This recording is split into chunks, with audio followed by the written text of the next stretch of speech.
I think one thing that people tend to forget is that spiritual types deserve some criticism. If you're just in your home, doing nothing, you're just playing with some tarot cards, that's probably not going to affect your life too much. I've said that about religion too. If you're just doing your own thing, it's not harmful, not heavily affecting your rationality. It's probably not going to affect too many people's lives. It might affect yours, but not in a major way, hopefully. With spiritual people, you're doing your own thing. I don't mind. That's basically the point. But when it comes down to people who are making a lot of money, spreading a lot of so-called information, if indeed it even qualifies as being described as information, well, perhaps some critique is a good thing. With any other aspect of society, troubleshooting is pretty important. Whether it's technology, whether it's science, whether it's politics, if there's an error, you want to know it's there. If there's a blunder, you'd prefer to know. But with people in the New Age community, or the spiritual movement, whichever term you might prefer for what you describe yourself as being, kind of alternative spirituality. You're not religion, you're not orthodoxy as far as religious practice, you're a free spirituality, a free spirit doing your own thing, but you're taking on board a lot of ideas, expressing a lot of ideas which cannot be confirmed, but you confirm these things in your own minds at least, through certain practices or abilities, or simply by sharing those ideas. It seems to be confirmation.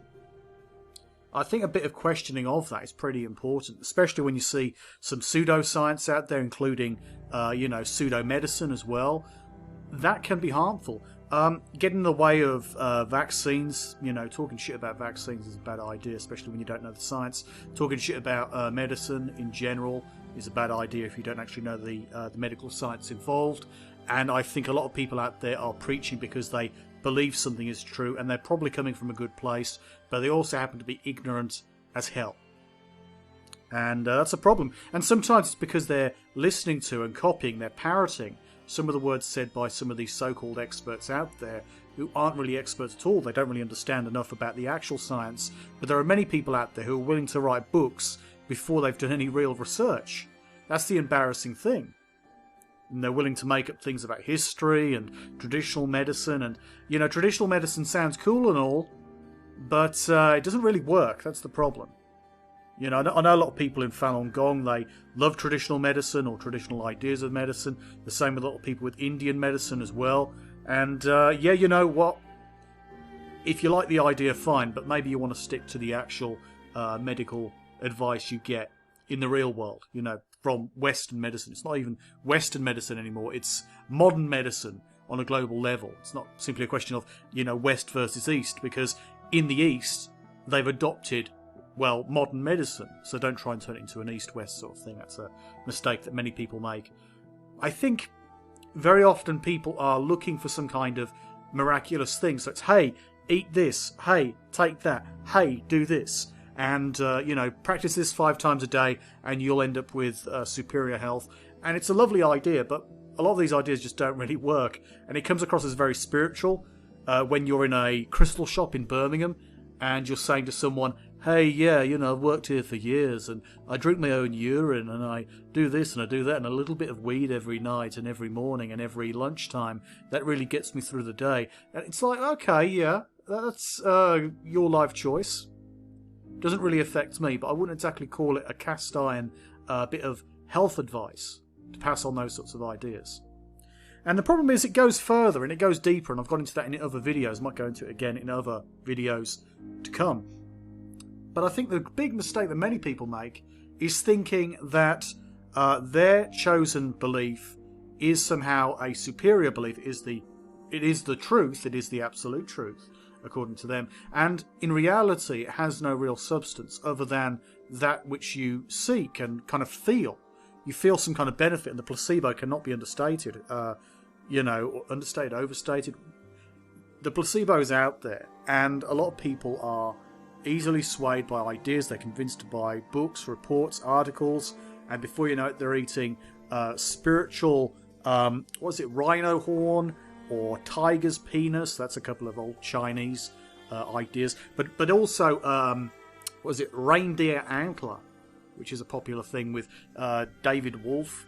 and all sorts of things like that. And it's like, okay, these things might seem to be okay to you. You might watch a podcast by Joe Rogan, and he's promoting elk meat as some kind of superfood, and it's like, well, that sounds groovy too. And I don't need to get into health fads either, because that's a whole other story.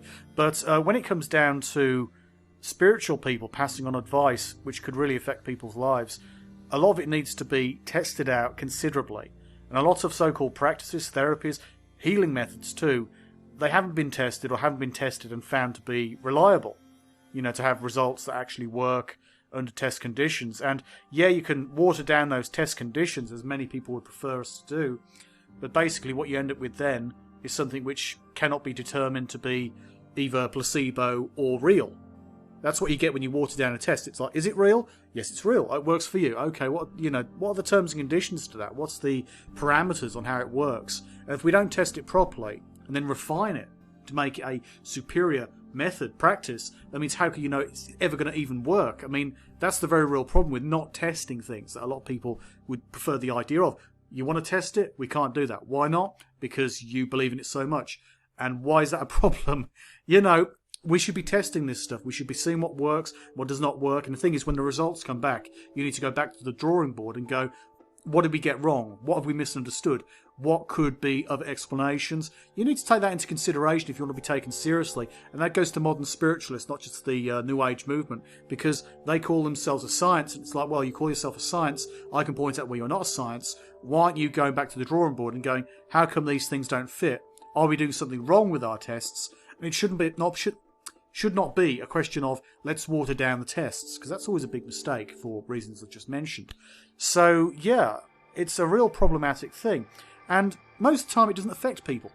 Having a pseudo-scientific belief backed up by a spirituality or alternative spirituality, whether it's modern spiritualism, New Age, whatever the case may be, could be paganism, neo-paganism, a form of white witchcraft, whatever the case may be, and yeah, most of the time it does not affect you, but then you end up doing things which you would not otherwise do. And in the micro, that's not harmful. Hey, you're doing a little thing here, a little thing there, a little ritual, rite, lighting incense, whatever. Probably not a bad thing at that level. It's not doing any real harm. But then you're going to do something which is more irrational just because you think you've been told something by a spirit working for a medium or something from a psychic, or you interpret that in your own head and make it fit some kind of grand plan of your spiritual development where you become this kind of new Buddha. And before you know it, you're going down the route of living like some kind of guru. And some of these cult leaders who do emanate on occasion from the spiritual movement, yeah, they're people who could be true seekers, but they've kind of been led down a weird path where they've kind of broken away from reality, which is, broadly speaking, a form of psychosis if you think about it. But yeah, I think a lot of people are in some ways wasting their lives with spirituality, but it all depends on what ideas they're taking on board, how seriously they take them. Are they living out their life in full? And are they, in some ways, better off having some kind of, purpose in life? Even if that purpose is fantasy, which spirituality seems to be, it's probably better than you being some kind of depressive who can't deal with reality. Maybe it'll take a long process to get to that point where you can deal with reality without all the bullshit, but as far as it goes, you might be a person who is probably better off believing in a few wacky ideas rather than simply just being some kind of person who is, well, worn out and depressed.